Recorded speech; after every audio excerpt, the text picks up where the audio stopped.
მოგესალმებით მეგობრებო. მადლობა რომ დაინტერესდით ჩვენი ვებინარით.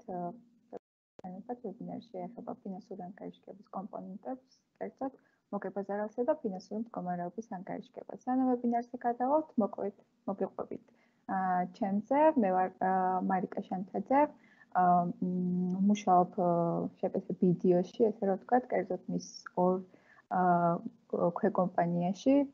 ვიდეო აკადემიაში ვარ ლექტორი ბუღალტრული აღრიცხვის ნაწილში, ხოლო ვიდეო ჯორჯიას ბიზნეს სერვისებისა და აუთსორსინგის განყოფილებაში ამ ეტაპზე მიჭირავს ჯგუფის ხელმძღვანელის პოზიცია. ვიდეოსთან თანამშრომლობის 7 წლიანი გამოცდილება მაქვს, სხვადასხვა ბიზნესები და სხვადასხვა სექტორების, ესე რომ ვთქვათ, დასაქმებული კომპანიებთან მიმართებაში. როგორც მოგახსენეთ, ჩვენი დღევანდელი ვებინარი ფინანსურ ანგარიშგებას შეეხება, კერძოდ კი მიმოვიხილავთ შემდეგ ძირითად საკითხებს. განვიხილავთ ფინანსური ანგარიშგების მიზანს, ანგარიშგების კომპონენტებს, ელემენტებს და მათ შეფასებას მიმოვიხილავთ, ასევე შევეხებით ფინანსური ანგარიშგების წარდგენის სტრუქტურულ საფუძვლებს, ანგარიშგების მოსამზადებელ სამუშაოებს, მოვამზადებთ მოგებაზარალის და ფინანსური მდგომარეობის ანგარიშგებას და აღნიშნულ ნაწილთან დაკავშირებით ასევე გვექნება პრაქტიკული მაგალითი. როგორც იცით, ანუ ტრენინგის ფარგლებში მიმოვიხილავ, ესე რომ ვთქვათ, ჩვენს დღევანდელ საკითხებს, შეგიძლიათ ვებინარის განმავლობაში დასვათ შეკითხვები, რომელსაც ვებინარის ბოლოს უკვე თეორიული ნაწილის და პრაქტიკული დავალების დასრულების შემდეგ შეიძლება რომ გავცე პასუხი. ჩვენი დღევანდელი ვებინარის თემა და ფინანსური ანგარიშგების ის ნაწილი, რომელსაც შევეხებით, ეს გახლავთ ანგარიშგება, რომელიც საერთო დანიშნულების მქონე დაინტერესების მხარეებისთვის მზადდება. თვითონ ფინანსურ ანგარიშგებას რაც შეეხება, ანგარიშგება, როგორც მოგახსენებთ, ეს არის საწარმოს ფინანსური მდგომარეობისა და მისი საქმიანობის ფინანსური შედეგების სტრუქტურული ჩამოყალიბებული სურათი, რომელიც გვაცნობს კომპანიის ფინანსურ მდგომარეობას, მისი საქმიანობის შედეგებს, გარდა ამისა, ფულადი ნაკადების შესახებ გვაწვდის ინფორმაციას. ამ ტიპის ინფორმაცია ძირითადად განკუთვნილი არის დაინტერესებული მხარეებისთვის და მომხმარებელთა ფართო წრეებისთვის. დაინტერესებული მხარეები და მომხმარებლების ძირითადი ინტერესი, რა თქმა უნდა, გახლავთ ის, რომ მათ მიიღონ შესაბამისი ეკონომიკური გადაწყვეტილება. რა თქმა უნდა, ანგარიშგება გარდა აღნიშნულისა გვაწვდის ინფორმაციას იმის შესახებ, თუ საწარმოს ხელმძღვანელობამ როგორ გამოიყენა და როგორი დანიშნულება მისცა მასთვის მინდობილი რესურსების მართვა, ესე რომ ვთქვათ, და ამ მართვის შედეგები როგორ დაფორმიტდა საწარმოში. რა თქმა უნდა, დაინტერესებული მხარეები შეიძლება იყვნენ როგორც ფინანსური ინტერესის მქონე პირები, ესეც შეიძლება იყოს არსებული და მომავალი ინვესტორები, გარდა ამისა, ფინანსურად დაინტერესებელი პირები, რომლებსაც სურთ უბრალოდ რომ გაეცნონ კომპანიის შესახებ ინფორმაციას. მაგალითად, საბანკო სექტორის წარმომადგენლები შეიძლება ეს იყვნენ თვითონ კომპანიაში დასაქმებული თანამშრომლები და ასე შემდეგ. აქედან გამომდინარე, შემუშავებული არის ფინანსური ანგარიშგების ისეთი საერთო სტანდარტული სახე, რომელიც თითოეულ ამ დაინტერესებულ მხარეს მისთვის საჭირო ინფორმაციას და რა თქმა უნდა წარმოგვიდგენს ინფორმაციას, რომელიც შემდგომში მათ გადაწყვეტილების მიღებაში დაეხმარება. თვითონ ფინანსური ანგარიშგების ფორმა აგებულია ელემენტებზე, ეს ელემენტები რა თქმა უნდა ყოველდღიურ საბუღალტრო საქმიანობის ჭრილში მზადდება და ამ საბუღალტრო საქმიანობის და საბუღალტრო ყოველდღიური ჩანაწერების ერთგვარ შემაჯამებელ დაჯგუფების ფორმას წარმოადგენს თვითონ ფინანსური ანგარიშგება და ეს ანგარიშგება ზუსტად დაფუძნებული არის იმ ყოველდღიურ რეჟიმში საბუღალტრო ჩანაწერებში და საბუღალტრო ოპერაციებში არსებულ თანხებზე და ოპერაციებზე, რომლებიც ჯამდება და ერთობლივად იქნება წარმოდგენილი ანგარიშგებაში. თვითონ ანგარიშგება შეიცავს ძირითადად შემდეგი ტიპის ელემენტებს, ეს გახლავთ საწარმოს აქტივები, საწარმოს ვალდებულებები, საკუთარი კაპიტალი, შემოსავლები და ხარჯები, მათ შორის შემოსულობები და დანაკარგები, გარდა ამისა მესაკუთრეთა შენატანები საკუთარ კაპიტალში და ამავე მისაკუთრეებზე, როგორც აქციონერებზე, განხორციელებული განაწილებები, ამ შემთხვევაში დივიდენდები და სხვა ტიპის სარგებლები. და გარდა ამისა, ფინანსური ანგარიშგების ელემენტს ასევე წარმოადგენს საწარმოს ფულადი ნაკადები. თვითონ ანგარიშგების მომხმარებლებისთვის რა თქმა უნდა, მთავარი მიზანი და მთავარი ამოსავალი, ესე რომ ვთქვათ, ინტერესის წყარო რა თქმა უნდა არის ის, თუ რამდენად ლიკვიდურია კომპანია, რამდენად აქვს მას ფინანსური და ფულადი აქტივები იმისთვის, რომ მოახდინოს ამ თუ იმ ტიპის ვალდებულების, ამ თუ იმ ტიპის, ესე რომ ვთქვათ, პასუხისმგებლობის შემდგომი დაფარვა. და რა თქმა უნდა, ამ ფულადი ნაკადების შესახებ ინფორმაცია რამდენად რეალურია და რა პერიოდულობითან და რა მონაცემებით ყალიბდება ის. თვითონ ფინანსური ანგარიშგების პაკეტს რაც შეეხება, ეს არის ერთგვარი ინფორმაციების ნაკრები, რომელიც თავმოყრილი არის ხუთი სხვადასხვა ტიპის ანგარიშგების ფორმატში. კერძოდ, სრული ფინანსური ანგარიშგების პაკეტი მოიცავს ფინანსური მდგომარეობის შესახებ ანგარიშგებას პერიოდის დასასრულისთვის, იგივე ბალანს, ისიც გამოიხატება აღნიშნული ანგარიშგება, პერიოდის მოგებაზარალის და სრული შემოსავლების ანგარიშგება, იგივე მოგებაზარალის ანგარიშგება, პერიოდის საკუთარი კაპიტალის ცვლილებების ანგარიშგებას, პერიოდის ფულადი ნაკადების ანგარიშგებას და რა თქმა უნდა განმარტებით შენიშვნებს, რომლებიც ზემოთ ჩამოთვლილ ანგარიშგებებთან მიმართებაში გვაწვდიან დამატებით ინფორმაციას. აღნიშნული დამატებით ინფორმაცია საკმაოდ მნიშვნელოვანია იმისთვის, რომ ანგარიშგებებში ჩამოყალიბებული ინფორმაცია და მოცემული მითითებული ინფორმაცია სწორად იქნეს ინფორმაციის მომხმარებლის მხრიდან აღქმული და გარდა ამისა, მან შეძლოს მისთვის საჭირო ინფორმაციის დეტალების მოძიება და სწორი აღქმა. თვითონ ფინანსური ანგარიშგების მომზადების და მის წარდგენის ფორმირებასთან ერთად აუცილებელია, რომ როგორც ყოველდღიურ ბუღალტერიაში, გარდა ამისა, ფინანსური ანგარიშგების მომზადების პროცესში დაცული იქნეს გარკვეული სტრუქტურული საფუძვლები. აღნიშნული საფუძვლები უზრუნველყოფს იმას, რომ საბოლოოდ ფინანსური მდგომარეობის ანგარიშგებაში წარმოდგენილი ინფორმაცია იქნება საიმედოდ გამოხატული და გარდა ამისა იქნება ეკონომიკურად სარგებლის მომტანე ინფორმაციის მომხმარებელთა მხრიდან. თვითონ ფინანსური ანგარიშგებებთან მიმართებაში განვიხილოთ ზოგიერთი სტრუქტურული საფუძველი, რომელიც აუცილებლად უნდა იქნეს დაცული ფინანსური ანგარიშგების და არა მხოლოდ ფინანსური ანგარიშგების კომპანიის მხრიდან მიმდინარე პერიოდში განხორციელებული ოპერაციების ასახვასთან მიმართებაში, რადგან საბოლოოდ ყოველდღიური საბუღალტრო ოპერაციები ფინანსურ ანგარიშგებაში პოვებენ ასახვას და ამიტომ მათთან მიმართებაშიც აუცილებელია, რომ სრულყოფილად იქნეს ფინანსური სტანდარტების დაცვით, ესე რომ ვთქვათ, ოპერაციების ასახვა და გატარება. სამართლიანი წარდგენა ფინანსური ანგარიშგების მომზადების პროცესში გულისხმობს იმას, რომ ფინანსური ანგარიშგებაში მოცემული ინფორმაცია შეესაბამება ფინანსური აღრიცხვის საერთაშორისო სტანდარტებით მოცემულ მითითებებს. აუცილებელია, რომ სამართლიანი წარდგენასთან მიმართებაში კომპანიამ კაფეოდ განაცხადოს ანგარიშგების ფორმატში მიუთითოს იმის შესახებ, რომ წარმოდგენილი ინფორმაცია სტანდარტების სრული დაცვით არის მომზადებული და არ შეიცავს ამ სტანდარტებისგან გადახვეულ რაიმე ტიპის ხარვეს და სხვა უზუსტობებს. თვითონ სამართლიანი წარდგენის ფარგლებში აუცილებელია, რომ კომპანიამ შეიმუშაოს ფინანსური აღრიცხვის ერთგვარი პოლიტიკა, რომელიც პოლიტიკის შესაბამისობაში იქნება ყოველდღიური მიმდინარე საბუღალტრო ოპერაციები და არა მხოლოდ მიმდინარე ოპერაციები, ასევე პერიოდის ბოლოს უკვე მომზადებული ფინანსური ანგარიშგებაც ამ პოლიტიკის შესაბამისად იქნება მომზადებული. თუ კი კომპანიის მენეჯმენტი რაღაც გარკვეული მიზეზის გამო გადაწყვეტს, რომ სტანდარტისგან, რომელიმე კონკრეტული სტანდარტისგან გადახვევით მოამზადოს ფინანსური ანგარიშგება, აუცილებელია, რომ ამის შესახებაც განჟღავნებული იყოს ფინანსურ ანგარიშგებაში ინფორმაცია, რათა მომხმარებლები არ შევიდნენ შეცდომაში და მათთვის საჭირო ინფორმაცია სწორად და გადახვევების და უზუსტობების გარეშე მიიღონ.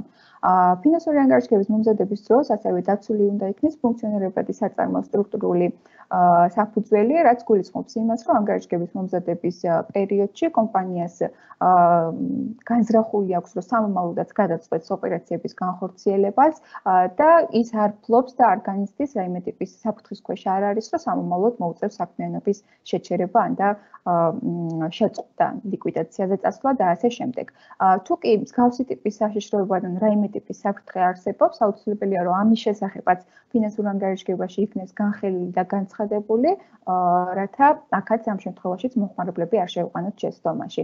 დარიცხვის მეთოდის გამოყენების პრინციპს რაც შეეხება, ეს პრინციპი გულისხმობს, რომ ფინანსურ ანგარიშგებაში და არა მხოლოდ ფინანსურ ანგარიშგებაში კომპანიის მიმდინარე პერიოდის საბუღალტრო ოპერაციები ყოველთვის ფინანსური სტანდარტების შესაბამისად დარიცხვის მეთოდის გამოყენებით უნდა იქნეს აღიარებული და დარიცხული საბუღალტრო მონაცემებში. რა თქმა უნდა, დარიცხვის მეთოდი მიესადაგება ყველა ტიპის ელემენტს, რომელიც ფინანსურ ანგარიშგებაში არის მოცემული, როგორც არის აქტივები, ვალდებულებები, შემოსავლები და ხარჯები, გარდა ერთი, ესე რომ ვთქვათ, გამონაკლისისა, რა თქმა უნდა, ფულადი ნაკადების შესახებ ინფორმაცია დარიცხვის პრინციპის მიხედვით არ მოქმედებს, ამ შემთხვევაში ამ ანგარიშგების მომზადება და წარდგენა ხდება cash base, იგივე ფულად საკასო მეთოდიდან გამომდინარე, რადგან თვითონ ფულადი ნაკადების ანგარიშგება მოითხოვს ამ სტანდარტის დაცვით მომზადებული ინფორმაციას და ის უშუალოდ ფულადის აღწრების მოძრაობის ოპერაციებს ასახავს, რაც დარიცხვის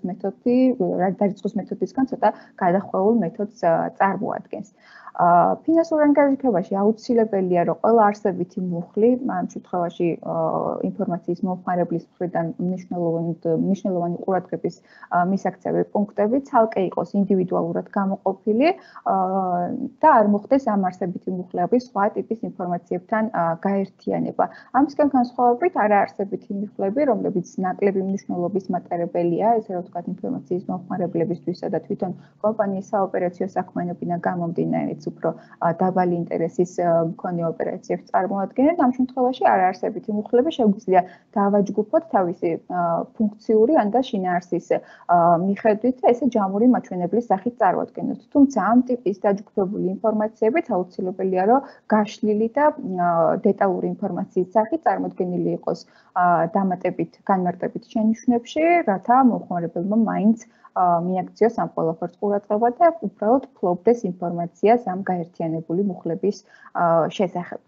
ფინანსურ ანგარიშგებაში აუცილებელია, რომ ყველა ის ელემენტი, რომელიც ჩვენ ჩამოვთვალეთ, რაც იყო აქტივები, ვალდებულებები, შემოსავლები, ხარჯები და კაპიტალი, ყოველთვის განცალკევებით იქნეს წარმოდგენილი და არ მოხდეს ამ მუხლების ერთმანეთში ურთიერთგადაფარვა, თუ კი ამ ტიპის გადაფარვა თვითონ სტანდარტიდან არ არის გამომდინარე და შესაბამისი ოპერაციის შინაარსიდან გამომდინარე არ ხდება მათი, ესე რომ ვთქვათ, გადახურვა და გადაფარვის საჭიროება. ამ შემთხვევაში მომხმარებელს აუცილებლად უნდა მიეწოდოს ინფორმაცია, სადაც აქტივები, ვალდებულებები, შემოსავლები და ხარჯები ცალკე ინდივიდუალურად იქნებიან წარმოდგენილი, რათა მათ შესაბამისი გადაწყვეტილებები სწორად და საიმედო ინფორმაციაზე დაყრდნობით მიიღო.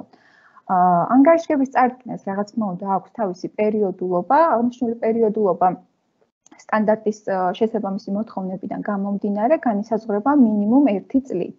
ანუ მინიმუმ წელიწადში ერთხელ კომპანიებმა უნდა უზრუნველყონ ფინანსური ანგარიშგების მომზადება, თუ კი მოხდა ისე, რომ კომპანიები თავშოთ დაფუძნდა შუა წელს და მის მხრიდან ანგარიშგების მომზადება მოხდა წლის ბოლოს, თავშოთ დაფუძნდა ივნისში და წლის ბოლოს დეკემბერში განიზრახა ანგარიშგების მომზადება, აუცილებელია მიეთითოს ამ შემთხვევაშიც ანგარიშგების სრულ პაკეტში ინფორმაცია იმის შესახებ, რომ ანგარიშგება მომზადებულია არასრულ წელზე. გარდა ამისა, თუ კი კომპანიამ თავისი მიზნებიდან გამომდინარე გადაწყვიტა, რომ ანდა ინფორმაციის მომხმარებლებიდან მოთხოვნებიდან გამომდინარე გადაწყვიტა, რომ არასრულ ინფორმაციაზე მოემზადებინა ანგარიშგება, ამ შემთხვევაში 1 წელზე ნაკლებ პერიოდზე, ამის შესახებაც აუცილებლად უნდა მიუთითოს და აქვე აღნიშნოთ ის ფაქტი, რომ აქ მომზადებული, ანუ განსაკუთრებული მოთხოვნებიდან გამომდინარე მომზადებული კვარტლური, ნახევარწლიური ან დეკადური ანგარიშგება არ არის შესადარისი, სრულ პერიოდს არ მოიცავს ის მთლიანი წლის შესახებ და ამასაც რა თქმა უნდა მიუთითებთ და განმარტავთ შესაბამის, ესე რომ ვთქვათ, განმარტებით შენიშვნებში. აუცილებელია, რომ ანგარიშგების მომზადების წარმოდგენის დროს პარალელურ რეჟიმში წარმოდგენილი იყოს შესადარისი ინფორმაცია, რაც იმას გულისხმობს, რომ კონკრეტული ანგარიშგების მომზადების დროს კომპანია წარმოადგენს არა მხოლოდ მიმდინარე პერიოდის ანგარიშგებას, ამ ანგარიშგებას თან ურთავს განვლილი პერიოდის ანგარიშგებების შესაბამის მოცემულობებს. მაგალითად, წარმოადგენს ბალანს მიმდინარე და წინა წლის მონაცემებიდან გამომდინარე, წარმოადგენს მოგებაზარალს ანალოგიურად 2 წლის ჭრილში, კაპიტალის ცვლილების ანგარიშგებასაც ანალოგიურად და რა თქმა უნდა, ფულადი ნაკადების შესახებ ინფორმაციასაც. თუ კი მომხმარებელთა ინტერესებიდან გამომდინარე, უფრო მეტი, ანუ ესე რომ ვთქვათ, შესაძლებელი ინფორმაციის წარმოდგენა არის საჭირო, ამ შემთხვევაში დამატების სახით შეიძლება ანგარიშგებას თან დაერთოს 3 წლიანი, ესე რომ ვთქვათ, შესაძლებელი ინფორმაცია, სადაც იქნება განვლილი წლის პირველი იანვრის მდგომარეობით წარმოდგენილი ფინანსური ანგარიშგება, განვლილი წლის სრული 31 დეკემბრის მდგომარეობით არსებული ანგარიშგება და რა თქმა უნდა, საბოლოოდ მიმდინარე პერიოდის ანგარიშგება. წარდგენის усულობის პრინციპს რაც შეეხება, ანუ ამ პრინციპში იგულისხმება შემთხვევა, როდესაც ანგარიშგებები კომპანიის მხრიდან მომზადებულია მსგავსი პრინციპების დაცვით, ერთი და იგივე ესე რომ ვთქვათ, სპეციფიკაციებისა და დაჯგუფების პრინციპებიდან გამომდინარე, სწორედ წარდგენის усულება უზრუნველყოფს იმას, რომ ინფორმაციის მომხმარებელს მარტივად შეიძლება ინფორმაცია შეადაროს კომპანიის გამვლილ მონაცემებზე, მიიღოს შესაბამისი გადაწყვეტილებები.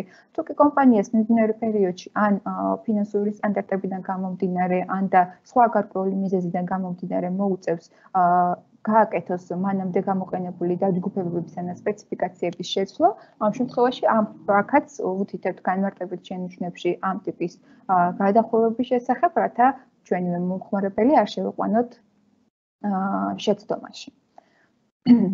რა თქმა უნდა, ფინანსური ანგარიშგების წარდგენის დროს აუცილებლად უნდა მოხდეს ანგარიშგების იდენტიფიკაცია, რაც იმას გულისხმობს, რომ მიეთითოს ისეთი ზოგადი ტიპის ინფორმაცია, რომელიც კომპანიის შესახებ და არა მარტო კომპანიის, ასევე ფინანსურ ანგარიშგებაში წარმოდგენილი ინფორმაციის შესახებ უფრო ზუსტ ინფორმაციას მოგვაწვდის. კერძოდ, ანგარიშგებაში თვალსაჩინოდ უნდა იყოს ფორმულირებული და წარმოდგენილი ანგარიშვალდებული საწარმოს დასახელება, მისი საიდენტიფიკაციო მონაცემები და წინა საანგარიშგებო პერიოდის დამთავრების შემდეგ ამ ინფორმაციაში მოხვდარი ნებისმიერი ცვლილებაც აუცილებლად უნდა მიუთითოთ ანგარიშგების ფორმატში.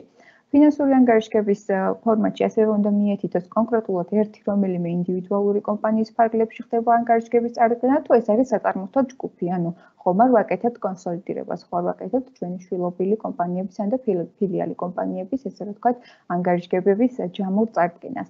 გარდა ამისა, უნდა მიუთითოთ საანგარიშგებო პერიოდის დამთავრების თარიღი, ანუ თარიღი, რა პერიოდშიც ვამზადებთ, რა თარიღის მონაცემებზე დაყრდნობითაც ვამზადებთ ჩვენს ფინანსურ ანგარიშგებას. ასევე აუცილებლად უნდა მიეთითოს წარსადგენი ვალუტა, რომელ ვალუტაში ხდება ანგარიშგების მომზადება და ფინანსურ ანგარიშგებაში წარდგენილი რიცხვების სიზუსტის ხარისხი. ანუ ამ შემთხვევაში შეიძლება როგორც დაზუსტება და დამრგვალება შეიძლება მოხდეს ამ ინფორმაციის, ასევე შეიძლება უფრო მეტი სიზუსტისთვის, უფრო კონკრეტულად და უფრო დეტალური ინფორმაციის წარდგენაც. რა თქმა უნდა, ამ ყველაფერთან მიმართებაში აუცილებელია, რომ დაცული იქნეს ინფორმაციის აღქმადობა, იმისთვის, რომ მომხმარებელმა სწორად და მაქსიმალური სიზუსტით მიიღოს ინფორმაცია. რაც შეეხება თვითონ ფინანსური ანგარიშგების ფორმატში შემავალ ელემენტებს და მათ შეფასებას, ბუღალტერული აღრიცხვის საერთაშორისო სტანდარტების შესაბამისად შესაძლებელია ამ ელემენტების შესაფასებლად გამოყენებული იქნეს ღირებულებების შეფასების რამდენიმე მეთოდი. კერძოდ, ეს მეთოდები შეიძლება იყოს პირვანდელი ღირებულების მეთოდი, შეიძლება ჰქონდეს მიმდინარე ღირებულების მეთოდი, სარეალიზაციო და დისკონტირებული მეთოდების გამოყენებითაც შეიძლება მოხდეს ფინანსური ანგარიშგების ელემენტების შეფასება. მოდით ვნახოთ ახლა ანგარიშგების რომელ ელემენტებს ამ ღირებულებების მეთოდიდან რომელი მათგანი მიესადაგება და რას გულისხმობს თითოეული მათგანი. აქტივების შეფასება კომპანიაში და ფინანსურ ანგარიშგებაში, რა თქმა უნდა, შესაძლებელია მოხდეს მათი თვითღირებულებით, ანუ პირვანდელი ღირებულებით, შეძენის მომენტში გაწეული ხარჯებიდან გამომდინარე. გარდა ამისა, ჩვენ ვიცით, რომ ძირითადი საშუალებები, რომლებიც ასევე აქტივების ჯგუფში შედიან, ექვემდებარებიან ამორტიზებას, ამიტომ ფინანსური ანგარიშგების წარდგენის მიზნებისთვის ეს აქტივები ანგარიშგებაში უკვე ამორტიზებული საბალანსო ღირებულებით იქნებიან წარმოდგენილი. და ასევე აქტივებთან მიმართებაში ისევ ძირითად საშუალებებს რო დავუბრუნდეთ, ჩვენ ვიცით, რომ თუ კი კომპანია იყენებს გადაფასების მეთოდს, ის პერიოდულად შესაბამისი საბუღალტრო სააღრიცხვო პოლიტიკიდან გამომდინარე უკეთებს ამ ძირითად საშუალებებს კვლევას, აკეთებს მათ აფასებასა და ჩამოფასებას, რათა ისინი საბაზრო მიმდინარე ღირებულებებთან მოიყვანოს შესაბამისობაში. სწორედ აქედან გამომდინარე, აქტივებთან მიმართებაში ამ სამი ღირებულების შეფასების მეთოდით ხელმძღვანელობთ ძირითადად. რაც შეეხება ვალდებულებებს, ვალდებულებების შეფასების გამოსაყენებლად შეიძლება შევაფასოთ შემდეგი ღირებულებები, ეს გახლავთ რეალური ღირებულება, ამორტიზებული ღირებულება და დისკონტირებული ღირებულებები. ანუ რეალური ღირებულება ამ შემთხვევაში გულისხმობს უშუალოდ გარიგებიდან, ინვოისიდან, ანგარიშ ფაქტურიდან გამომდინარე ღირებულებების გამოხატვას, რომლებიც პირვანდელი აღიარების დროს იქნა მინიჭებული ვალდებულებების მიმართ. რაც შეეხება ამორტიზებულ და დისკონტირებულ ღირებულებებს, ეს არის ღირებულებები, რომლებიც მიმდინარე პერიოდში ან და მიმდინარე პერიოდის წინა პერიოდებში აღიარებული იყო დისკონტირებით გარკვეული ფინანსური დისკონტირებიდან გამომდინარე, იმიტომ რომ მომხდარიყო მომავალში გასაწევი ვალდებულებების მიმდინარე ღირებულებებში გადმოყვანა. ამ შემთხვევაში ამ ტიპის ვალდებულებები მიმდინარე პერიოდში აღიარებული არიან მათი დისკონტირებული ღირებულებებით, რაც სამომავლოდ უკვე პერიოდულად ითვალისწინებს ამ ვალდებულებების ამორტიზებას და მიმდინარე ღირებულებამდე მიყვანას. რაც შეეხება შემოსავლებს და ხარჯებს, შემოსავლები და ხარჯები ეს ისეთი ანგარიშებია, რომლებიც ყოველთვის თავიანთი რეალური ღირებულებით აისახებიან ფინანსურ ანგარიშგებაში და მიმდინარე საბუღალტრო ოპერაციებში. ეს რეალური ღირებულებაც, რა თქმა უნდა, გარიგების, ხელშეკრულების, ინვოისების და ანგარიშფაქტურების შესაბამისობაში არიან მოსული. ამ ტიპის ეს ანგარიშები, კონკრეტულად შემოსავლები და ხარჯები, როგორც ვიცით, არ ექვემდებარებიან რაიმე ტიპის, ესე რომ ვთქვათ, ფინანსურ გადაფასებას, ცვლილებას, თუ კი რა თქმა უნდა, ეს თვითონ ოპერაციის კორექტირებიდან არის გამომდინარე. აქედან გამომდინარე, შემოსავლები და ხარჯები ყოველთვის ჩვენს ანგარიშებზე რჩებიან იმ ღირებულებით, რაც იყო მათი პირვანდელი აღიარების პრინციპი. რაც შეეხება კაპიტალს, კაპიტალის შეფასება ფინანსური ანგარიშგების და არა მხოლოდ ფინანსური ანგარიშგების მიზნებიდან გამომდინარე ხდება შემდეგი ღირებულებით, რაც გამოხატავს ერთგვარ ფორმულის სახით არის წარმოდგენილი ის, აქტივებს მინუს ვალდებულებების, ესე რომ ვთქვათ, ჯამს წარმოადგენს კაპიტალის მუხლი და ეს რა თქმა უნდა ჩვენი ფინანსური აღრიცხვის ორობითი აღრიცხვის პრინციპიდანაც გამომდინარეობს იმისთვის, რომ ჩვენი ორმაგი აღრიცხვის პრინციპები ყოველთვის მუდმივად დაცული იყოს. ეს რაც შეეხებოდა ელემენტების შეფასებას, ახლა უკვე გადავიდეთ უშუალოდ ფინანსური ანგარიშგების მომზადების პრინციპზე. ფინანსური ანგარიშგების მომზადება, ესე რომ ვთქვათ, საწყის ეტაპზე მოითხოვს, რომ ერთიანობაში, რა თქმა უნდა, ჩვენი მიმდინარე ოპერაციები, რომლებიც ყოველდღიურ რეჟიმში ტარდება საბუღალტრო ბაზაში, ყოველდღიურ რეჟიმში აღირიცხება, ფინანსური ანგარიშგების მომზადების წინ, რა თქმა უნდა, მოითხოვს ერთიან გადახედვას და შეფასებას. ამ გადახედვის და შეფასების პროცესში, რა თქმა უნდა, გამოვლინდება გარკვეული ოპერაციები, რომლებიც ფინანსური ანგარიშგების მომზადებამდე საჭიროებენ კორექტირებას. ეს კორექტირებები შესაძლებელია გამოწვეული იქნეს როგორც აქამდე არსებული ოპერაციების არაზუსტი ასახვით, ასევე ამ ოპერაციების სტანდარტთან შესაბამისობაში მოყვანის მიზნით. აქედან გამომდინარე ვიღებთ, ესე რომ ვთქვათ, ჩვენს ბრუნვით უწყის იგივე საცდელ ბალანსს, რომელიც ყოველდღიური ოპერაციების გატარებებისა და ასახვის შედეგად ჩამოყალიბდა ბუღალტერიაში და ვაკეთებთ მის შესწავლას. ანუ ვაფასებთ ამ ოპერაციებს და ჩვენს საცდელ ბალანსს და ვამზადებთ იმისთვის, რომ დავიწყოთ უკვე ფინანსური ანგარიშგების მომზადება. ფინანსური ანგარიშგების მომზადება შეიძლება დავუყოთ, ესე რომ ვთქვათ, რამდენიმე ეტაპად. პირველი ეტაპი ეს გახლავთ კორექტირებები. აღნიშნული კორექტირებების გამოვლენის შემდეგ, რა თქმა უნდა მოხდეს ამ კორექტირებების ასახვა და გათვალისწინება მიმდინარე საბუღალტრო მონაცემებში, რაც დახურვის ოპერაციებს გულისხმობს. მოდით ახლა ვნახოთ უფრო კონკრეტულად, რას გულისხმობს ჩვენი კორექტირებები და რა ტიპის ოპერაციებს მოიცავს ის. ფინანსური ანგარიშგების ელემენტები გვაქვს ჩვენ მიმდინარე სლაიდზე წარმოდგენილი. და ამ ელემენტებთან მიმართებაში ჩასატარებელი სამუშაოები, რომლებიც კორექტირების მიზნით უნდა იქნეს შესწავლილი და გადახედილი იმისთვის, რომ ჩვენი საცდელი ბრუნვითი უწყისი გავამზადოთ და იყოს მზადყოფნაში ფინანსური ანგარიშგების მოსამზადებლად. დავიწყოთ შემოსავლებით. შემოსავლებთან მიმართებაში აუცილებელია, რომ კომპანიამ დაადგინოს მიუღებელი თანხებთან მიმართებაში, ესე რომ ვთქვათ, გააკეთოს შესწავლა, თუ მიმდინარე პერიოდში გააკეთა რაიმე ტიპის რეალიზაცია და ამ რეალიზაციიდან გამომდინარე უბრალოდ თანხები არ მიუღია, რა თქმა უნდა, დარიცხვის პრინციპიდან გამომდინარე, თუ კი ეს შემოსავალი ექვემდებარება აღიარებას, აუცილებელია, რომ იქნეს დარიცხული მოთხოვნად და დარიცხული შესაბამის შემოსავალადაც. გარდა ამისა, კომპანიამ უნდა შეისწავლოს მიმდინარე საბუღალტრო მონაცემებში არსებული მიღებული თანხებიდან, ესე რომ ვთქვათ, გამოყოს ავანსის ნაწილი, ანუ თანხები, რომლებიც მიმდინარე პერიოდში ჩამოგვერიცხა, თუ კი ეს თანხები რაიმე მოცულობით მაინც მოიცავს სამომავლო პერიოდში მისაღები შემოსავლების ნაწილს, აუცილებელია, რომ ამ თანხებიდან ცალკე დაიმიჯნოს ავანსის ნაწილი და ის ცალკე შესაბამის საბუღალტრო მუხლებზე იქნეს გატარებული.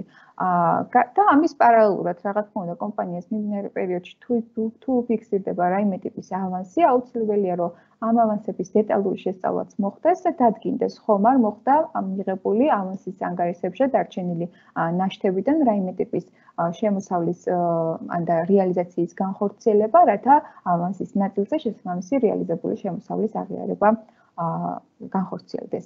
ხარჯებთან მიმართებაში თითქმის მსგავსი შესწავლის და მსგავსი, ესე რომ ვთქვათ, კორექტირების ჩატარება გვიწევს. კერძოდ, თუ კი კომპანიას მიმდინარე პერიოდში აქვს, ესე რომ ვთქვათ, გარკვეული ხარჯები, რომელთა გადახდა ჯერჯერობით არ დამდგარა, დარიცხვის პრინციპიდან გამომდინარე, აქაც აუცილებელია, რომ შესაბამის მუხლებზე ავსახოთ ამ ტიპის ხარჯებით წარმოშობილი ოპერაციები. კერძოდ, ვაღიაროთ ხარჯი და ვაღიაროთ შესაბამისი ვალდებულება ამ ხარჯთან მიმართებაში.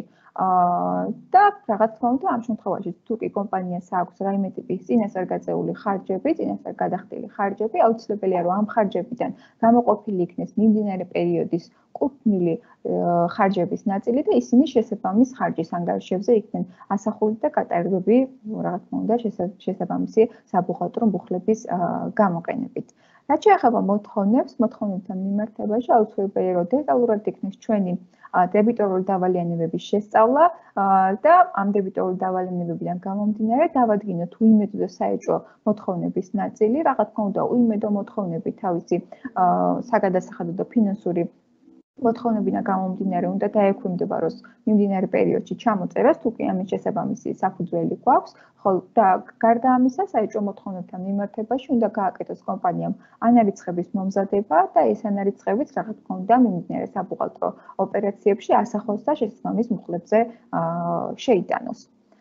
რაც შეეხება ფულად საშუალებებთან მიმართებაში, თუ კი კომპანიას გააჩნია საალარო, აუცილებელია, რომ პერიოდის ბოლოს მინიმუმ მაინც ჩაატაროს საალაროს ინვენტარიზაცია, რათა თავიდან აირიდოს ფაქტიური და ფინანსური ნაშთების, ესე რომ ვთქვათ, სხვაობები.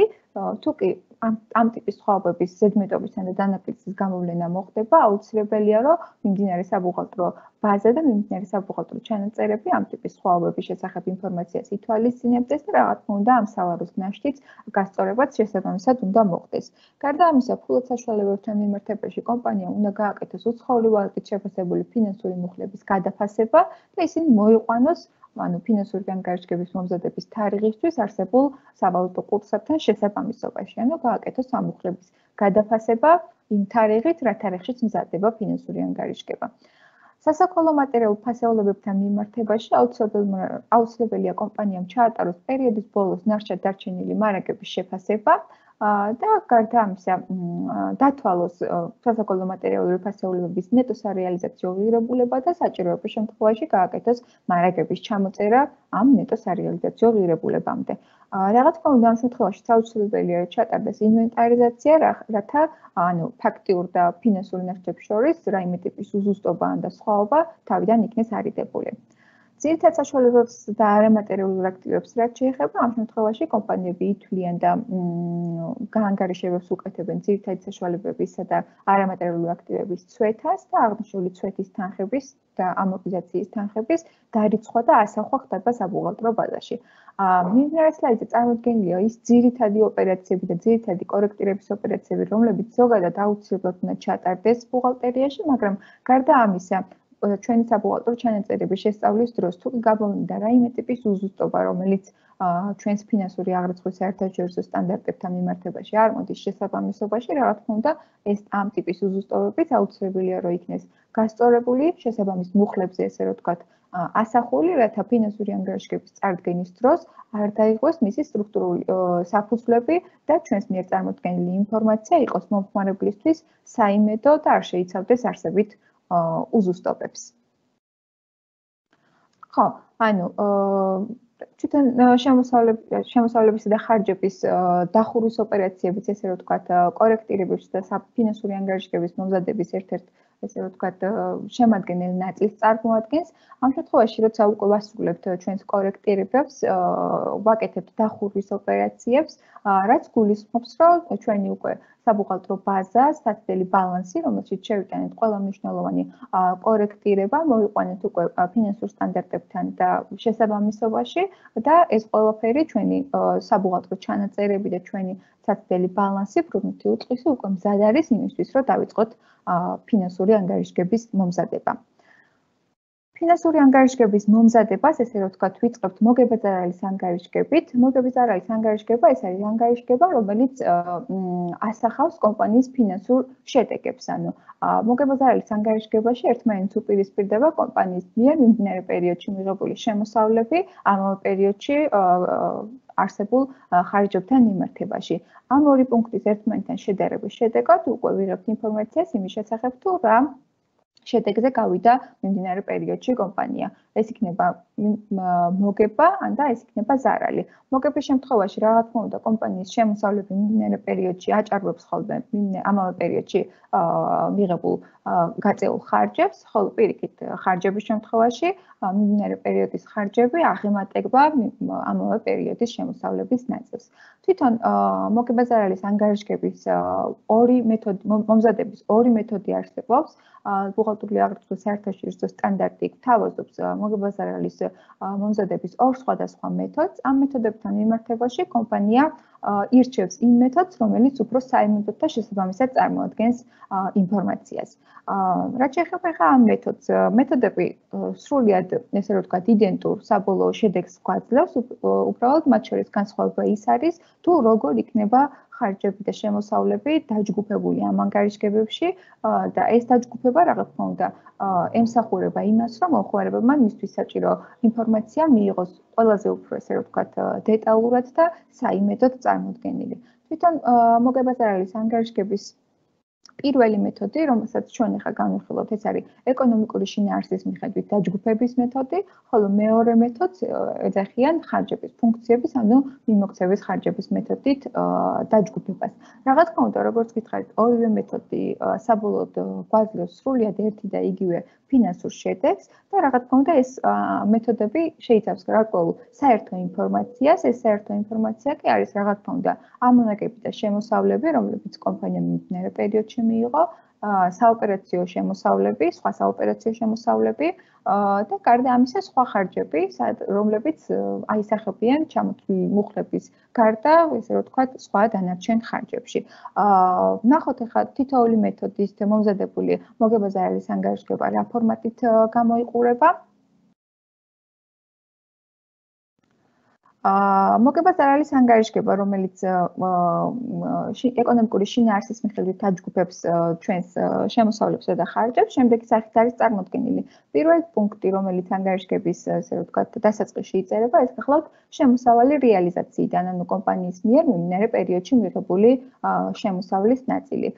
რომელიც მცირდება, თვითონ ანგარიშგების ფორმატს რო შევეხოთ, მანამდე თანხები, რომლებიც შემოსავლის სახით არის წარმოდგენილი ანგარიშგებაში, ფიქსირდება პლუს ნიშნით, ანუ ამ შემთხვევაში ფრჩხილების გარეშე, ხოლო თანხები, რომლებიც ხარჯების ნაწილს გამოხატავენ, ანგარიშგებაში წარმოდგენილი არის მინუს ნიშნით, იგივე ფრჩხილებში ჩვენ შემთხვევაში.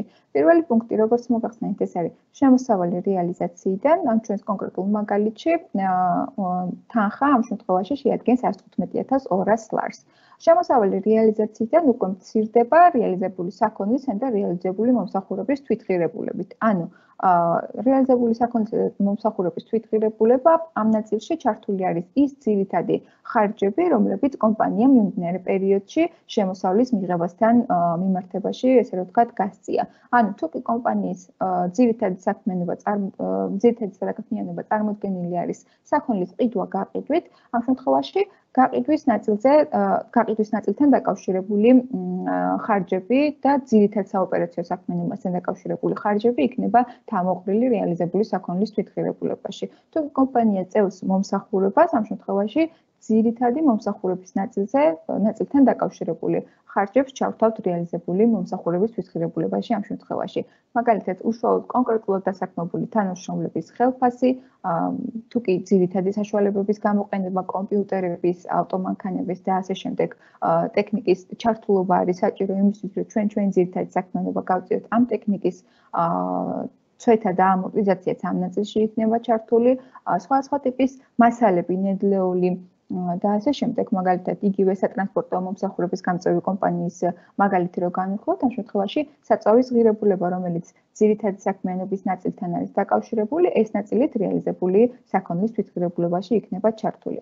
ანუ ჩვენ შემოსავალს რეალიზაციიდან ვამცირებთ უკვე რეალიზებული საქონლის და რეალიზებული მომსახურების თვითღირებულებით და გავდივართ ესეთ შემაჯამებელ პუნქტზე, რომელსაც საერთო მოგება, ანუ ამ შემაჯამებელი პუნქტით გამოვხატავთ. საერთო მოგების მონაცემი მერე უკვე მცირდება და კორექტირდება შემდეგი მუხლებით. ეს გახლავთ სხვა შემოსავლები, რომლებიც ძირითად შემოსავლის ნაწილს არ მიეკუთვნებიან, თუმცა პარალელურ რეჟიმში, ესე ვთქვათ, კომპანიამ განახორციელა ამ ტიპის შემოსავლების მიღება. ეს შეიძლება იყოს ვალუტის კურსთან შორის სხვაობიდან გამოწვეული შედეგად მიღებული შემოსავლები, სხვადასხვა ტიპის, ესე ვთქვათ, არასაოპერაციო შემოსავლები, რომლებიც ჩვენს მიმდინარე ოპერაციებში აისახებოდა. სხვა შემოსავლების შემდეგ ფიქსირდება კომერციული ხარჯები, იგივე მიწოდების მარკეტინგის ნაწილზე გაწეული, ესე ვთქვათ, ხარჯები ჯამური მონაცემით. ამის შემდეგ უკვე გვაქვს ადმინისტრაციული ხარჯები, ადმინისტრაციული დანიშნულების დანახარჯების ჯამური მონაცემი ფიქსირდება აქვს და სხვა ხარჯები. რეალურად ჩვენს ანგარიშგებას რო შევხედოთ და გავიხსენოთ ჩვენი მიმდინარე ანგარიშთა გეგმა, ჩვენი ბრუნვითი უწყისი, რომლებსაც ყოველდღიურ რეჟიმში, ესე ვთქვათ, ავსახავთ და ვატარებთ, მარტივად შეგვიძლია იქ არსებული გამოყენებული ანგარიშები წამოვიღოთ და მივუსადაგოთ ჩვენს მიმდინარე მოგებას და არის ანგარიშგებას. კერძოდ, შემოსავალი რეალიზაციიდან ეს არის 600 ჯგუფზე არსებული ანგარიშები და სწორედ ამ ანგარიშების საბოლოო ნარჩენი ნაშთი მოგვაქვს, ესე ვთქვათ, ჩვენს პირველ პუნქტში. რეალიზებული საქონლის თვითღირებულება ამ შემთხვევაში შეიძლება გამოიხატოს ორი სხვადასხვა ანგარიშით, კერძოდ ეს შეიძლება იყოს 71.00 ანგარიშები, ან და 72.00 ანგარიშები.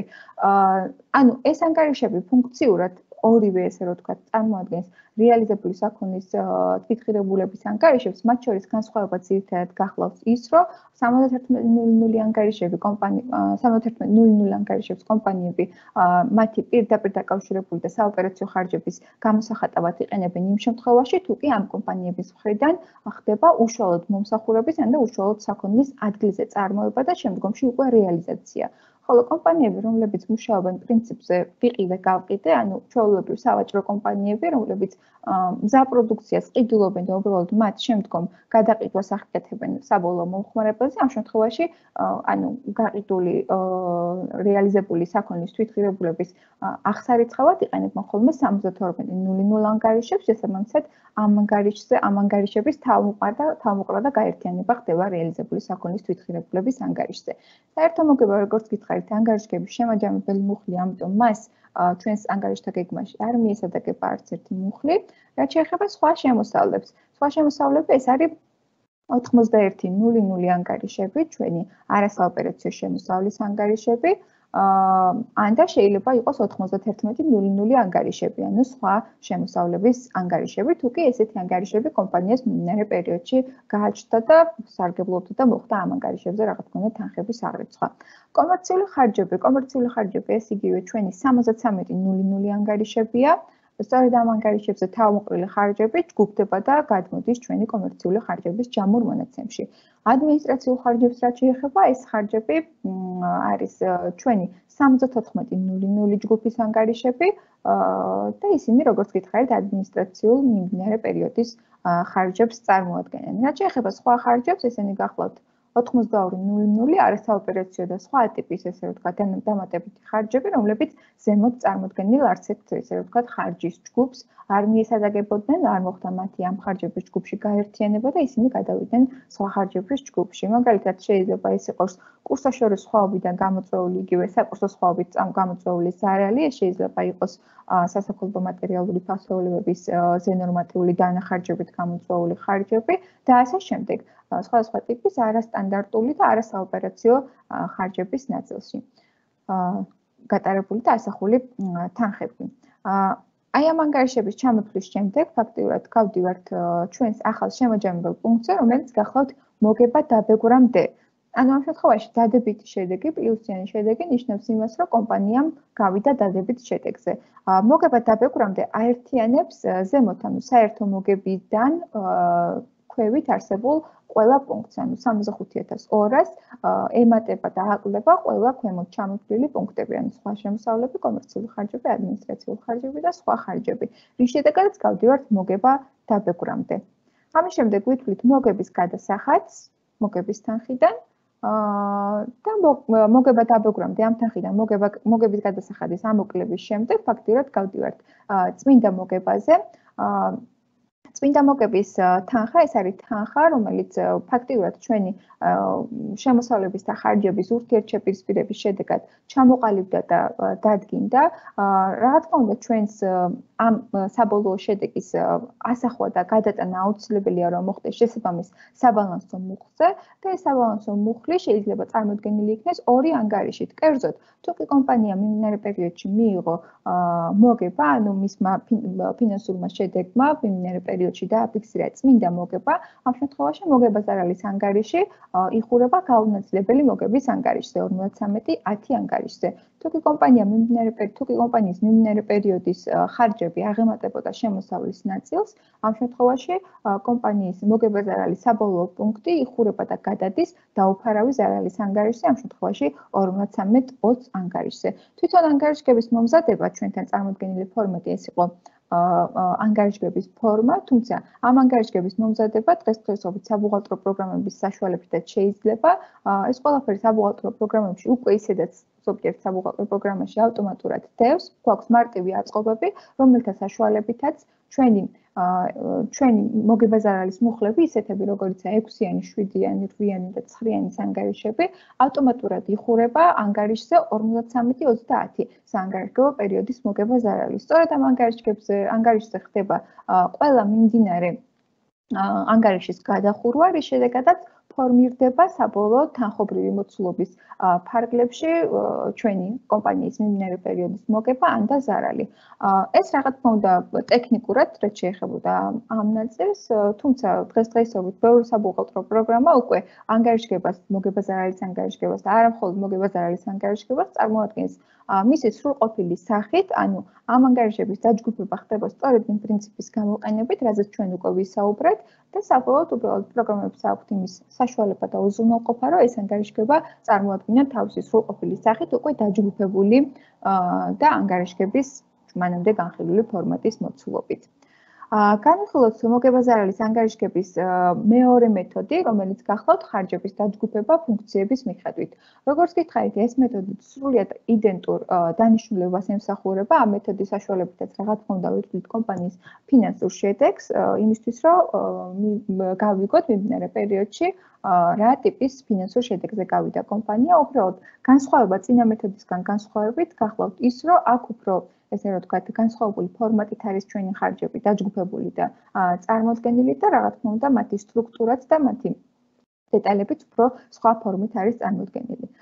კერძოდ, რეალიზებული საქონლის თვითღირებულება, რომელიც ჩვენთან, ესე რომ ვთქვათ, მარტივად ერთი მუხლის სახით იყო წარმოდგენილი, როდესაც მოგებაზარალის ანგარიშგებას ვამზადებთ ხარჯების დაჯგუფების ფუნქციების, ესე რომ ვთქვათ, მიხედვით, ამ შემთხვევაში აუცილებელია რომ იყოს წარმოდგენილი შემდეგი ჩანართით და შემდეგი ფორმულის სახით. კერძოდ, ვაფიქსირებთ საქონლის საწყის ნაშთს, ვაფიქსირებთ საქონლის შესყიდვას, ანუ სუბმარაგი, ანუ მიმდინარე პერიოდში არსებული მარაგი, აუცილებლად ვაფიქსირებთ ამ თანხებს, ვაკორექტირებთ და ვამცირებთ მარაგების ჩამოწერით და სასაქონლო მატერიალური საშუალებების საბოლოო ნაშთით. აღნიშნული პრინციპი გვაძლევს იმის საშუალებას, რომ დავთვალოთ მიმდინარე პერიოდში რა მოცულობის საქონლის რეალიზაცია გაანახორციელა კომპანიამ.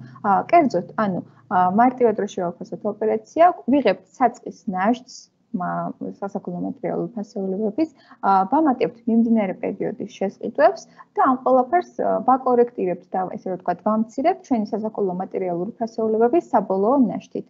მარტივი ერთუცნობიანი განტოლება გამოდის, სიმართლე რომ გითხრათ, რის შედეგადაც უკვე ჩვენ შევძლებთ გავიგოთ მარაგების ღირებულება, იმ მარაგების ღირებულება, რომელიც მიმდინარე პერიოდში იყო რეალიზებული. ესე იგი, საწყის ნაშთს ემატება შესყიდვები, რა თქმა უნდა, აღნიშნული შესყიდვები რეალიზაციის შედეგად განხორციელებული ოპერაციებით მიმდინარე პერიოდში იქნებოდა შემცირებული, მარტივად რო აღიქვათ, ეს შემცირება შეიძლება გამოვხატოთ X, ესე რომ ვთქვათ, ფუნქციით, რომელსაც საბოლოოდ უნდა გავყავდეთ საბოლოო ნაშთზე. სწორედ ამ პრინციპზე დაფუძნებით არის მომზადებული ჩვენი რეალიზებული საქონლის თვითღირებულება, სადაც ინფორმაციები წარმოდგენილი არის შესაბამისი ასე რომ ვთქვათ, ჯანმრთის სახით. ესე იგი, საწყის ნაშთს ვამატებთ შესყიდვებს, გავდივართ ჯამური საქონლის ღირებულებაზე, რომელსაც ვამცირებთ მარაგების ჩამოწერით, თუ კი ასეც ჰქონდა ადგილი მიმდინარე პერიოდში და ვამცირებთ საქონლის საბოლოო ნაშთით. აღნიშნული მონაცემის ჯამური, ესე რომ ვთქვათ, დაჯამება საბოლოოდ მოგცემს მონაცემს, რომელიც რეალიზებული საქონლის თვითღირებულებით იქნება გამოხატული. და ეს მონაცემი არის ჩვენს შემდეგ სლაიდზე, უბრალოდ ჯამის სახით წარმოდგენილია შემდეგ სლაიდზე. ჯამში. კომერციული ხარჯები ამ შემთხვევაში ხარჯების ფუნქციების მიხედვით დაჯგუფების შემთხვევაში არის უფრო დეტალურად ჩაშლილი და წარმოდგენილი, კერძოდ ჩვენი კომერციული ხარჯები, რომელიც ეკონომიკური შინაარსის მიხედვით დაჯგუფებულ ანგარიშგებაში იყო ჯამურად ერთი მონაცემის სახით წარმოდგენილი, აქ უკვე ხარჯების ფუნქციების მიხედვით დაჯგუფების ვარიანტში უკვე შეგვიძლია რომ ნახოთ და გავეცნოთ უფრო დეტალურად. კერძოდ ეს კომერციული ხარჯები მოიცავს ჩვენს რეკლამის ხარჯებს, მოიცავს მარკეტინგის ან დისტრიბუციის და მიწოდების ნაწილში დასაქმებული პერსონალის ხელფასის ხარჯებს, მოიცავს იჯარის ხარჯს, ამ იჯარის ქვეშ რა თქმა უნდა იგულისხმება მიწოდების ნაწილზე, ესე რომ ვთქვათ, დაქირავებული ფართის იჯარე, ესეც შეიძლება იყოს საწყობი, ესეც შეიძლება იყოს მაგალითად დისტრიბუციის ავტომანქანის იჯარა და ასე შემდეგ. ანუ იჯარა, რომელიც კომერციულ მიზნებს ემსახურება. და ამ ტიპით არის წარმოდგენილი ჩვენი კომერციული ხარჯები. აი ამ ხარჯების ჯამური შეჯამებით უკვე გავდივართ ხარჯების საბოლოო ჯამურ მონაცემზე. ანალოგიურად დეტალურად არის ჩაშლილი ჩვენი ადმინისტრაციული ხარჯები, კერძოდ ადმინისტრაციულ ნაწილში, ესე ვთქვათ, გამოყენებული ძირითადი საშუალებების წვეთა, ხელფასების ხარჯი, რომელიც ადმინისტრაციული დანიშნულების თანამშრომლებისთვის იქნა დარიცხული და გაცემული, კომუნალური ხარჯები, ესეც რა თქმა უნდა ადმინისტრაციული დანიშნულებით, საეჭვო და უიმედო მოთხოვნების ხარჯები და სხვა ადმინისტრაციული ხარჯები. ამ შემთხვევაში ეს ჯგუფი წარმოდგენილი არის ჯამურად, რომელიც სხვადასხვა ტიპის ადმინისტრაციულ ხარჯებს შეიძლება აერთიანებდეს. რაც შეეხება სხვა ხარჯებს, სხვა ხარჯების ნაწილში ჩვენ შემთხვევაში წარმოდგენილი არის მარაგების ჩამოწერით მიღებული ზარალი და გარდა ამისა სამეცნიერო კვლევითი ხარჯები, რომლებიც მიმდინარე პერიოდში განახორციელა კომპანიამ. შედეგობრივად და ჯამურად ამ შემთხვევაში ჩვენი მოცემულობები წინა და მიმდინარე მაგალითი იყო საერთო და ერთნაირი, შესაბამისად შედეგობრივად ეს ინფორმაცია სრულიად იგივე შედეგზე გაგვიყვანს. რა თქმა უნდა, ამ ყველაფერს ხარჯების ამ ჩაშლას წინ უძღვის შემოსავლის ნაწილი, რომელიც მიმდინარე ექსელში, მიმდინარე ცხილში არ არის წარმოდგენილი, თუმცა რა თქმა უნდა, ამ ანგარიშგებაშიც მოგება ზარალის დაჯგუფება, სადაც ხდება ფუნქციების მიხედვით, მონაწილეობას იღებს შემოსავალი რეალიზაციიდან სხვა შემოსავლები, რომლებიც ანუ ჩვეულებრივ მიმდინარე პერიოდში ჰქონდა და გააჩნდა კომპანიას.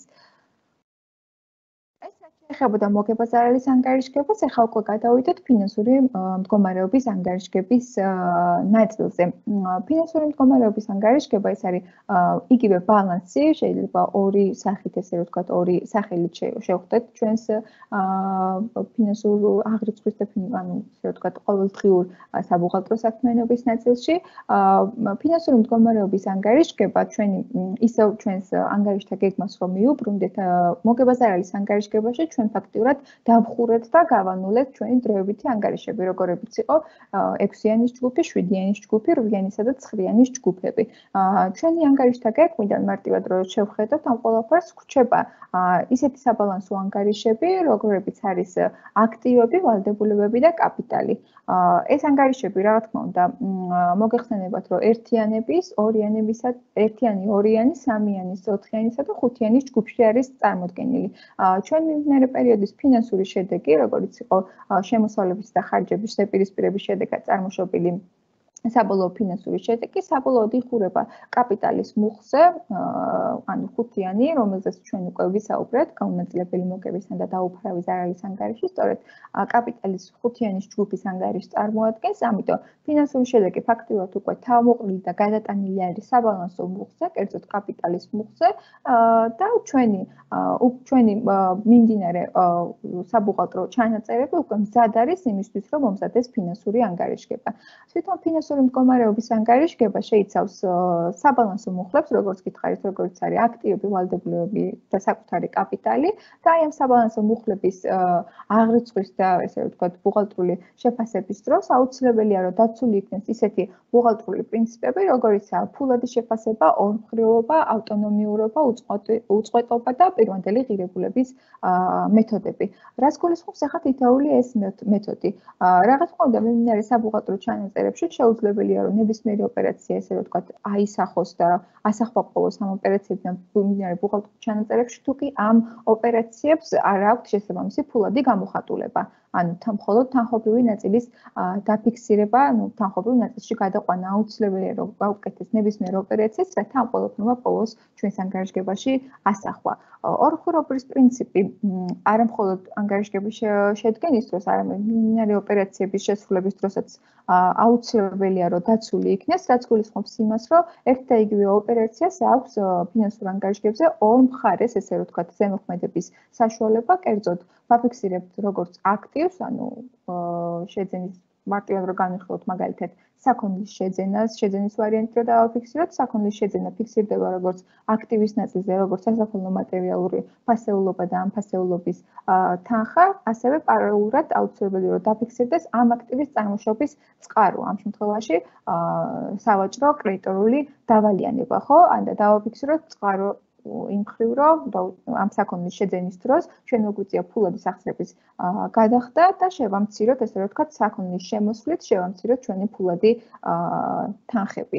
ორხურობის პრინციპი როგორც გითხარით, მიმდინარე ყოველდღიურ ოპერაციებში უნდა იყოს დაცული, აუცილებელია ასევე რომ ბალანსში იქნეს დაცული და სწორედ ორხურობის პრინციპს ეფუძნება ბალანსის დაბალანსების, ესე რომ ვთქვათ, პრინციპი, რა პრინციპიც გამომდინარეობს იქიდან, რომ აქტივები ყოველთვის ტოლია ვალდებულებებისა და კაპიტალის ჯამის, ანუ ორხურობის პრინციპიდან გამომდინარე ეს ჯამი ანგარიშგების მომზადების დროსაც აუცილებლად უნდა იქნეს დაცული.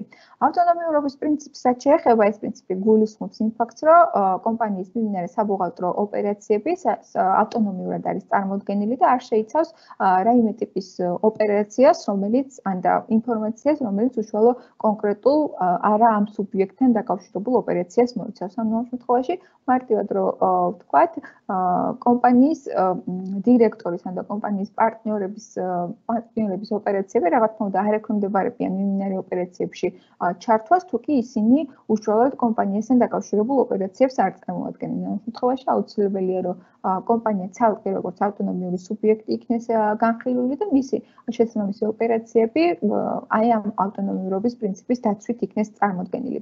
უწყვეტობის პრინციპს რაც შეეხება, უწყვეტობის პრინციპი ფაქტიურად გულისხმობს იმას, რომ კომპანია არის ფუნქციონირებადი, ესე რომ ვთქვათ, ობიექტი, რომელიც უწყვეტ რეჟიმში აგრძელებს საქმიანობას და ამ შემთხვევაში თუ კი რაიმე ტიპის მოლოდინი ან და რისკი არსებობს იმისა, რომ კომპანიამ სამომავლოდ აპირებს ლიკვიდაციასთან და საქმიანობის შეწყვეტას, ესეც აუცილებლად გათვალისწინებული უნდა იქნეს მიმდინარე ოპერაციების ასახვის დროსაც და ანგარიშგების წარმოდგენის დროსაც. და პირვანდელი ღირებულების მეთოდი, რომელიც უკვე განვიხილოთ, რაც გულისხმობს იმას, რომ კომპანიაში, ესე რომ ვთქვათ, გარკვეული ელემენტები, რომლებიც ამ პრინციპით ექვემდებარებიან, ესე რომ ვთქვათ, აღიარებას, როგორც არის აქტივები, ვალდებულებები, შემოსავლები და ხარჯები, აუცილებლად თავისი პირვანდელი თვითღირებულების მეთოდით უნდა იქნენ შეფასებული. თვითონ ბალანს რაც შეეხება, ბალანსს აქვს ერთგვარი სტრუქტურა, რომელიც სტრუქტურისა და რომელიც ესე რომ ვთქვათ, მითითებების დაცვისას უნდა იქნეს ანგარიშგების მომზადება. ეს სტრუქტურა გულისხმობს ბალანსში ანგარიშების დაჯგუფებას მათი ლიკვიდურობის მიხედვით. ლიკვიდურობა გულისხმობს ამა თუ იმ ანგარიშის, ამა თუ იმ ესე რომ ვთქვათ, აქტივის ფულად ქცევის სისწრაფეს. შესაბამისად, ჩვენს ანგარიშზე, ესე რომ ვთქვათ, ფინანსური მდგომარეობის ანგარიშზე აუცილებელია, რომ ეს ლიკვიდურობის პრინციპი დაცული იქნეს. ანგარიშგების წარმოდგენა შეიძლება მოხდეს ორი მიმართულებით, შეიძლება ანგარიშების დალაგება ამ ანგარიშგებაში დავაკეთოთ როგორც ლიკვიდურობის ზრდით, ასევე ლიკვიდურობის შემცირებით. ანუ ლიკვიდურობის ზრდა ნიშნავს იმას, რომ ვიწყებთ ყველაზე ნაკლებად ლიკვიდური აქტივისგან და მივდივართ უფრო ყველაზე მეტად ლიკვიდური, ესე რომ ვთქვათ, აქტივისკენ. მარტივად რომ ვთქვათ, ფული, რომელიც ყველაზე, ესე რომ ვთქვათ, მაღალი ლიკვიდური აქტივია, ფული სალაროში და ფული ბანკში, ამ შემთხვევაში ჩვენი ანგარიშგების ბოლოში იქნება მოქცეული, ხოლო ისეთი აქტივი, როგორც ძირითადი საშუალება ის ითვლება ყველაზე ნაკლებ ლიკვიდურ აქტივად, იმიტომ რომ მის გაყიდვას და ფულად ქცევას უბრალოდ ჭირდება ოპერაციები. ამ ოპერაციების დალაგება, ესე რომ ვთქვათ, ამ ძირითადი საშუალებების მითითება ხდება ჩვენი ანგარიშების დასაწყისში. თუ კი ლიკვიდურობის ზრდას ვაფიქსირებთ და პირიქით, თუ კი გვინდა ლიკვიდურობის შემცირება, ამ შემთხვევაში ვიწყებთ ყველაზე მეტად ლიკვიდური აქტივით და გადავდივართ უფრო ნაკლებად ლიკვიდური აქტივებთან მიმართებაში. ეს ლიკვიდურობის პრინციპი აუცილებელია, რომ დაცული იქნეს ფინანსური ანგარიშგების თითოეული ელემენტისთვის. ანგარიშგება ძირითადად სამი ელემენტზე დაყრდნობით მზადდება, ეს გახლავთ აქტივები, ვალდებულებები და კაპიტალი. შესაბამისად, აქტივები, კაპიტალი და ვალდებულებები იმ პრინციპიდან გამომდინარე უნდა დაალაგდეს და ლიკვიდურობის იმ მეთოდის გამოყენებით, რომელსაც ამ შემთხვევაში კომპანია აირჩევს.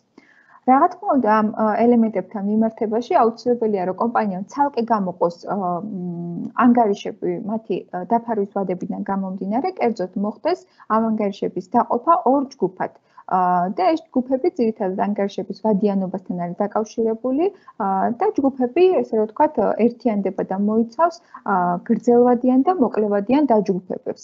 გრძელვადიანია ისეთი აქტივები და ვალდებულებები, რომლებიც კომპანიის მხრიდან 12 თვეზე მეტ პერიოდის განმავლობაში ექვემდებარებიან, ესე რომ ვთქვათ, დაფარვას, ანუ ანგარიშგების შედგენის თარიღისთვის 12 თვეზე მეტი დაგვიანებით დაექვემდებარებიან ისინი დაფარვას და გადახდას, ხოლო ისეთი აქტივები და ვალდებულებები, რომლებიც 12 თვიან ვადაში ექვემდებარებიან დაფარვას და გადახდას, ითვლებიან მოკლევადიან აქტივებად და ან მოკლევადიან ვალდებულებებად და შესაბამისად ამ ჯგუფში ერთიანდებიან. ბუღალტრიული აღრიცხვის საერთაშორისო სტანდარტი ბალანსის შედგენის მიზნით გვთავაზობს შემდეგ სტრუქტურას, ანუ ამ სტრუქტურაში გამოყენებული არის ლიკვიდურობის ზრდის, ესე რომ ვთქვათ, მაჩვენებელი. კერძოდ ვიწყებთ გრძელვადიანი აქტივებით და მერე გადავდივართ მოკლევადიან აქტივებზე. ამის შემდეგ ანგარიშგებაში წარმოდგენილი არის საკუთარი კაპიტალი, რომელსაც მოყვა გრძელვადიანი ვალდებულებები და ბოლო პუნქტი უკვე გახლავთ მოკლევადიანი ვალდებულებები. ანუ ეს პერიოდულობითი დაჯგუფება, როგორც გითხარით, არის დაფარვის ვადებზე დამოკიდებული, ხოლო განლაგება გრძელვადიანიდან მოკლევადიანისკენ განპირობებული არის ლიკვიდურობის პრინციპის დაცვიდან გამომდინარე. ანუ ვიწყებთ ყველაზე ნაკლებად ლიკვიდური აქტივებითა და ვალდებულებებით და მივდივართ ყველაზე მეტად ლიკვიდურ აქტივებამდე. ეხლა ვნახოთ უფრო კონკრეტულად, რას მოიცავს, ესე რომ ვთქვათ, ფინანსური ანგარიშგების ფორმატი. როგორც გითხარით, ის სამი ელემენტისგან შედგება, ეს გახლავთ აქტივები, კაპიტალი და ვალდებულებები. ანგარიშგების ფორმატში ერთ ჯამურ მაჩვენებლად წარმოდგენილი არის აქტივები, ხოლო მეორე ჯამურ დაჯგუფებას წარმოადგენს კაპიტალი და ვალდებულებები. ვნახოთ უფრო კონკრეტულად, რა ტიპის ოპერაციებს და რა ტიპის ანგარიშებს მოიცავს ეს ჩვენი ელემენტები. აქტივების ჯგუფში ერთიანდებიან ძირითადი საშუალებები, საინვესტიციო ქონება, თუ კი ასეც ფლობს კომპანია, არამატერიალური აქტივები და ფინანსური აქტივები. რა თქმა უნდა, რომლებიც ქვემოთ ჩამოთვლილ მუხლებში არ არიან გათვალისწინებული. კერძოდ, ინვესტიციები, რომლებიც აღირიცხება წირობლივი მეთოდით, ბიოლოგიური აქტივები, რომლებიც თუ კი ამ ტიპის აქტივებს ფლობს კომპანია, მარაგები, სავაჭრო და სხვადასხვა მოთხოვნები და ბოლოს უკვე ფულადი სახსრები და მათი ეკვივალენტები. როგორც გითხარით, ამ მეთოდშიც გათვალისწინებული არის ლიკვიდურობის პრინციპი, შესაბამისად დავიწყოთ ყველაზე ნაკლებად ლიკვიდური აქტივებისგან და მივედით, ესე რომ ვთქვათ, ფულად სახსრებამდე, რომლებიც ყველაზე მეტად ლიკვიდურ აქტივს წარმოადგენენ ფინანსური ანგარიშგების მიზნებიდან გამომდინარე. რაც შეეხება კაპიტალს და ვალდებულებებს, კაპიტალსა და ვალდებულებების ესე რომ ვთქვათ, ერთიანი ჯგუფი აერთიანებს შემდეგი ტიპის ანგარიშებს. ეს გახლავთ სავაჭრო და სხვა ვალდებულებები, ანარიცხები, ფინანსური ვალდებულებები, რომლებიც ზემოთ წარმოდგენილ ორ მუხლში არ ექნენ ჩასმული და ესე რომ ვთქვათ, გათვალისწინებული, მიმდინარე საგადასახადო აქტივებიან და ვალდებულებები, გადავადებული საგადასახადო აქტივებიან და ვალდებულებები, გასაყიდად გამიზნულ და გასაყიდად კლასიფიცირებული, ესე რომ ვთქვათ, გამსხვილ ჯგუფში შემავალი ვალდებულებები, არამაკონტროლებელი წილი, რომელიც წარმოდგენილია საკუთარი კაპიტალში, გამოშვებული სააქციო კაპიტალი და მშობელი, ესე რომ ვთქვათ, საწარმოს მესაკუთრეებზე მისაკუთვნებელი შესაბამისი რეზერვები. აი ამ ანგარიშების ჯგუფში წარმოდგენილი არის ფაქტურად ყველა ის ძირითადი ანგარიში, რომელიც შემდგომში უკვე ჯგუფდება და განიხილება ჩვენს ანგარიშგებაში და ამ ანგარიშგების ფორმატში, ესე რომ ვთქვათ, ექცევიან და წარმოადგენენ კომპანიის ფინანსური მდგომარეობის ანგარიშგებას. ნახოთ უშუალოდ კონკრეტული მაგალითის საფუძველზე, როგორ გამოიყურება ჩვენი ბალანსი. ბალანსს ვიწყებთ, რა თქმა უნდა, ამ შემთხვევაში დალაგებული გვაქვს ანგარიშგება ლიკვიდურობის ზრდის პრინციპით, ამიტომ ვიწყებთ გრძელვადიანი აქტივებით. პირველი ჩანართი, რა თქმა უნდა, არის ჩვენი აქტივები, უფრო კონკრეტულად კი გრძელვადიანი აქტივები. ანგარიშგებაში წარმოდგენილია თითოეული გრძელვადიანი აქტივი, რომელსაც ამ კონკრეტულ შემთხვევაში ფლობდა კომპანია, ჩვენი საწარმო. ეს აქტივები პირველ ჩანართში, ესე ვთქვათ, პირველ ნაწილში, როგორც სატრანსპორტო საშუალებები, წარმოდგენილი არის მათი თვითღირებულებით. ანუ საბალანსო ღირებულებით, რაც რა ღირებულებაც უფიქსირდებათ მათ. ამავე ძირითად საშუალებებს თან ერთვის ძირითადი საშუალების ცვეთა, დაგროვილი ცვეთა, რომელიც პერიოდის გამოყენების შესაბამისად ექნება მიმდინარე პერიოდში აღრიცხული და აღიარებული.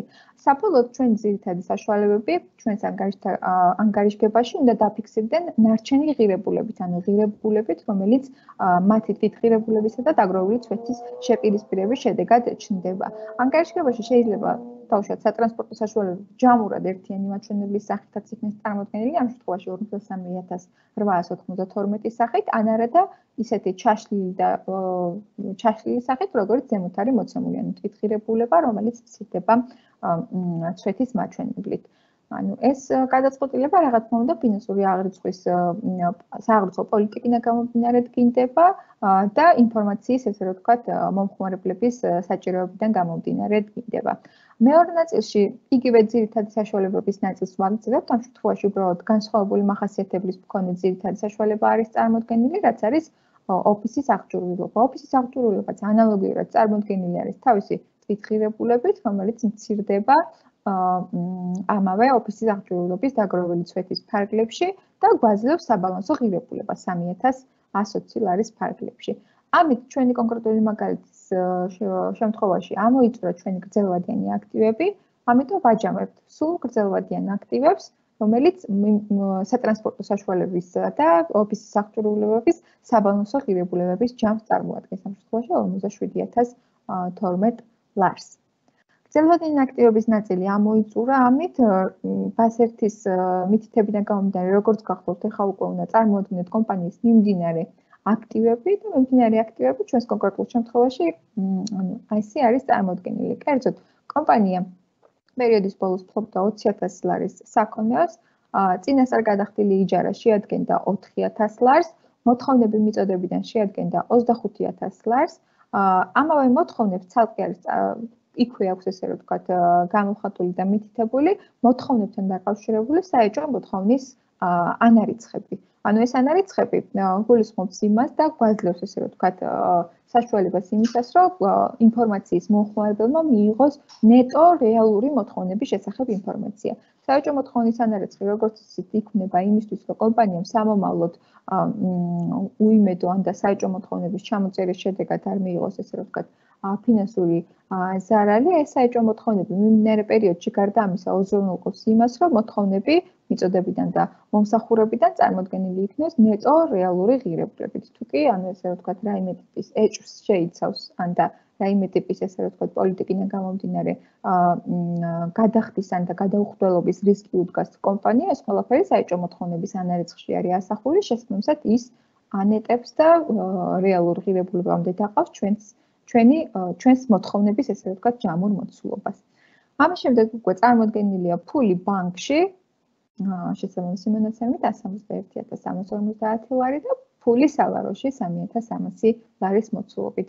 ეს იყო ჩვენი მაგალითის მიმდინარე აქტივების სტრუქტურა, რომელიც საბოლოოდ დაჯამდება სულ მიმდინარე აქტივების ნაწილში 211.900-ში და ამის შემდეგ კიდევ ერთხელ ესე რომ ვთქვათ, ვაჯამებთ აქტივებს, ამ შემთხვევაში გრძელვადიანი და მიმდინარე აქტივების ჯამის სახით წარმოვადგენთ ხოლმე ერთიან მონაცემს, ანუ სულ აქტივების მაჩვენებელი იქნება გრძელვადიანი და მიმდინარე აქტივების ჯამური მაჩვენებლით გამოხატული. ანგარიშგებაში აქტივების შემდეგ ფიქსირდება კაპიტალისა და ვალდებულებების ჩანართი, კერძოდ ვიწყებთ კაპიტალის ჩანართით, სადაც კაპიტალის მუხლში არსებული ესე ვთქვათ, ანგარიშები არის წარმოდგენილი. ჩვენ შემთხვევაში ჩვენი მაგალითიდან გამომდინარე კაპიტალი წარმოდგენილია საწესდებო კაპიტალის 80.000 ლარის მაჩვენებლით და გაუნაწილებელი მოგება, ანუ ეს გაუნაწილებელი მოგება სწორედ მანამდე ან მიმდინარე პერიოდის მოგებაზარალის საბოლოო პუნქტით არის ფორმირებული. ამ შემთხვევაში მიმდინარე პერიოდში კომპანიას უფიქსირდებოდა 104,648 ლარის გაუნაწილებელი მოგება. ამ შემთხვევაში ჩვენი კომპანია არ წარმოადგენს სააქციო კომპანიას, ამიტომ არ არის წარმოქმნილი აქციების ოპერაციების შედეგად წარმოქმნილი ნაშთები, ამით ამოიწურა უბრალოდ საკუთარი კაპიტალის მუხლი, თუ კი რა თქმა უნდა კაპიტალზე გვექნება სხვა მუხლი, ეს ყველაფერი დაფიქსირდება და შეიტანება ანგარიშგებაში. კაპიტალის დაფიქსირების და ანგარიშგებაში შეტანის შემდეგ ვაჯამებთ ესე რა ვთქვათ საკუთარი კაპიტალის მაჩვენებელს, რომელიც საკუთარი კაპიტალისა და გაუნაწილებელი მოგების ჯამით იქნება ამ შემთხვევაში წარმოქმნილი 184,648 ლარის მოცულობით. რის შედეგადაც უკვე გადავდივართ ვალდებულებების ნაწილზე. ვალდებულებებიც ანალოგიურად, როგორც აქტივები იყო დაჯგუფებული ორ ჯგუფად, მოკლევადიან და გრძელვადიან ნაწილში, ამ შემთხვევაში ამ ნაწილსაც ესე ვყოფთ და ვანაწილებთ, ვიწყებთ აქაც რა თქმა უნდა, უფრო ნაკლებად ლიკვიდური და ვალდებულებების ჯგუფით, როგორებიც არიან გრძელვადიანი ვალდებულებები. ამ ნაწილში შეიძლება გავაერთიანოთ გრძელვადიანი სასესხო ვალდებულებები, საგარანტიო მომსახურების ანალიზები, გადავადებული შემოსავალები და სხვადასხვა ტიპის ვალდებულებები, რომლებიც 12 თვეზე მეტი პერიოდის განმავლობაში არ ექვემდებარებიან დაფარვას. ჩვენს კონკრეტულ შემთხვევაში ეს მონაცემები უკვე საბოლოოდ დაჯამებული არის გრძელვადიანი ვალდებულებების ჯამურ მაჩვენებელში და წარმოადგენენ სულ გრძელვადიან ვალდებულებებს. გრძელვადიანი ვალდებულებები ეს არის 4-იანის ჯგუფი, იგივე ამ ანგარიშებზე არსებული თანხები სწორედ გადმოიტანება და აისახება ჩვენს ანგარიშგების ამ ნაწილზე. და ამის შემდეგ უკვე ფინანსური ანგარიშგების ბოლო პუნქტს წარმოადგენს უკვე მიმდინარე ვალდებულებები, რომლებიც მოკლევადიან 12-თვიან პერიოდში ექვემდებარებიან დაფარვას. ეს ანგარიშები, ამ ანგარიშების მაგალითებს წარმოადგენენ გადასახდელი მოგებისა და სხვა ტიპის საგადასახადო ვალდებულებები, სხვა მოკლევადიანი ვალდებულებები, ეს შეიძლება იყოს არა სავაჭრო, არამედ სხვადასხვა დანიშნულების მოკლევადიანი ვალდებულებები და სავაჭრო კრედიტორული დავალიანებები. აქაც რა თქმა უნდა, თუ კი რაიმე ტიპის ესე რა ვთქვათ, ინფორმაცია იქნება ამ ტიპის ანგარიშებზე ასახული, ეს ყველაფერი გადმოდის, ან ჯგუფდება, ჯგუფურად მიეთითება, თუ კი არსებითი მუხლი ინდივიდუალურად დაფიქსირდება. ამის შემდეგ უკვე ვაჯამებთ ჯერ მიმდინარე ვალდებულებებს და მერე უკვე სულ ვალდებულებებს. სულ ვალდებულებები ეს იქნება წარმოქმნილი გრძელვადიანი და მიმდინარე ვალდებულებების ჯამის მოცულობით. და საბოლოო პუნქტი, რომელიც ანგარიშგების ნაწილში, ესე რა ვთქვათ, ფინანსური ანგარიშგების ნაწილში ჩდება, ეს გახლავთ სულ კაპიტალი და ვალდებულებები, ანუ კაპიტალისა და ვალდებულებების ჯამური მაჩვენებელი ფიქსირდება, ანუ ჩვენი ანგარიშგების ამ ნაწილში. კაპიტალისა და ვალდებულებების ჯამური მაჩვენებელი აუცილებელია, რომ უტოლდებოდეს ჩვენი აქტივების ჯამურ მონაცემს ამ შემთხვევაში. ჩვენს ანგარიშგებაში ეს პრინციპი დაცულია, რაც უზრუნველყოფს იმას, რომ ინფორმაცია სწორად და ესე ვთქვათ, მართებულად ორმხრივი აღრიცხვის პრინციპის დაცვით არის წარმოდგენილი და ანგარიშგებაც არ შეიცავს რაიმე ტიპის უზუსტობას. თვითონ ანგარიშგების სტრუქტურა უფრო მარტივად რო წარმოვიდგინოთ, ფაქტიურად და ისევ ჩვენი ანგარიშთა გეგმა რო განვიხილოთ, ჩვენი მიმდინარე აქტივები ეს არის ანგარიშები, რომლებიც 1000 ანგარიშებზე არიან გატარებული და ასახულნი. თვითონ შიგნით უკვე სტრუქტურა რა თქმა უნდა ინდივიდუალურად ამ ჯგუფის ანგარიშებზე არის წარმოდგენილი. კერძოდ ანუ საქონელი ვიცით რომ ეს არის 16-ების ჯგუფი, წინასწარ გადახდილი იჯარე შეიძლება იყოს 14-ებისა და 17-ების ჯგუფი, მოთხოვნები 14-10-ები, საეჭვო მოთხოვნის ანარიცხები აქვე 14-15 ანგარიშზე აისახება, ფული რეზიდენტ ბანკში 12-10-ები და სავარო რა თქმა უნდა 11-10-ები. როგორც გითხარით, მიმდინარე აქტივების ანგარიშები აერთიანებს ერთიანის ჯგუფის ანგარიშებს. რაც შეეხება გრძელვადიან აქტივებს, გრძელვადიანი აქტივები ორიანის ჯგუფით არიან წარმოდგენილი. შესაბამისად, ძირითადი საშუალებები, არამატერიალური საშუალებები, ინვესტიციები და ასე შემდეგ, ანუ ორიანის ჯგუფზე ასახული ოპერაციები. კაპიტალი, როგორც იცით, ხუთიანის ჯგუფის ანგარიშებს წარმოადგენენ, 5.000-ზე არსებულ ანგარიშებს და ამ ანგარიშების, ესე ვთქვათ, ქვეანგარიშებს შესაბამისად. გრძელვადიანი ვალდებულებები ეს არის 4-იანის ჯგუფის ანგარიშები და მიმდინარე ვალდებულებები ესენი არის 3-იანი ჯგუფის ანგარიშები. აი ჩვენი მიმდინარე ოპერაციების და მიმდინარე სასწრაფო ბალანსიდან გამომდინარე, ფაქტიურად გვაქვს პატარა მითითებები იმის შესახებ, თუ ესა თუ ის ანგარიში, ანგარიშგების რომელ პუნქტში გავაერთიანოთ. რა თქმა უნდა, მანამდე აუცილებელია, რომ ჩვენს მიმდინარე ფურმით უწყისში და ჩვენს მიმდინარე ოპერაციებში აღრიცხვის პრინციპი, მაგალითად ეს ლიკვიდურობის ნაწილში, გადახდის დაფარვის ვადების დაცვით და გათვალისწინებით მოხდეს ანგარიშების ასახვა და გატარება, რა თქმა უკვე ამ ანგარიშებიდან და სასწრაფო ბალანსიდან აღებული ინფორმაცია შეესაბამებოდეს ჩვენი ფინანსური ანგარიშების მომზადების სტრუქტურულ პრინციპებს და ამ პრინციპების დაცვით იქნეს მომზადებული ანგარიშება. მოგებაზარალის ანგარიშებისა და ფინანსური მდგომარეობის ანგარიშების მომზადებით ფაქტია ჩვენ სრულად მოვიცავით ჩვენი ანგარიშთა გეგმა და მიმდინარე ბრუნვითი უწყისი, რაც გვაძლევს იმის საშუალებას, რომ წარმოვადგინოთ როგორც კომპანიის ფინანსური მდგომარეობა, ასევე ფინანსური შედეგები, რომელიც მიმდინარე პერიოდში დაუდგა კომპანიას. ახლა უკვე გადავალ პრაქტიკულ მაგალითზე, თეორიული ნაწილი ფაქტურად ამით ამოიწურა, წარმოდგენილი გვაქვს კონკრეტული კომპანიის საცდელი ბალანსი, ერთგვარად რო ვთქვათ, ამ საცდელი ბალანსის გამოყენებით ჩვენ უნდა შევასრულოთ კორექტირების ოპერაციები, კორექტირების ოპერაციების შესრულების შემდეგ კი უნდა მოვამზადოთ მოგებაზარალის ანგარიშება და ფინანსური მდგომარეობის ანგარიშება. გავაცნოთ ახლა ჩვენს კონკრეტულ მაგალითს, გვევალება რომ მოვამზადოთ, როგორც გითხარით, ЧП-ზე ტრანსპორტერის ფინანსური მდგომარეობის ანგარიშება 2018 წლის 31 დეკემბრის მდგომარეობით. ჩვენი მაგალითის კომპანია ეს არის სატრანსპორტო მომსახურების კომპანია, რომელიც 2018 წლის 1 დეკემბერს დაფუძნა და რომელსაც 31 დეკემბრის მდგომარეობით წარმოდგენილი აქვს შემდეგი საცდელი ბალანსი. კომპანია 31 დეკემბერს 2018 დეკემბერს ფლობს ეროვნულ ვალუტას რეზიდენტ ბანკში, ანუ ფულს ბანკში 11350 მოცულობით, ფლობს სატრანსპორტო საშუალებებს, რომელთაც წვითღირებულება აქვს 65000 ლარი, ფლობს საწესდებო კაპიტალს 80000 ლარის მოცულობით, აქვს წინასწარ გადახდილი იჯარა 6000 ლარის მოცულობით, აქვს ასევე წინასწარ გადახდილი დაზღვევა 3600 ლარის მოცულობით, ფლობს ოფისის აღჭურვილობებს 4800 ლარის მოცულობით, მიღებული ავანსების ანგარიშზე აქვს 7500 ლარის ნაშთი, მიმდინარე პერიოდის შემოსავალი რეალიზაციიდან, ანუ 1 დეკემბრიდან 31 დეკემბრის ჩათვლით წარმოდგენილი არის 15200 ლარის მოცულობით,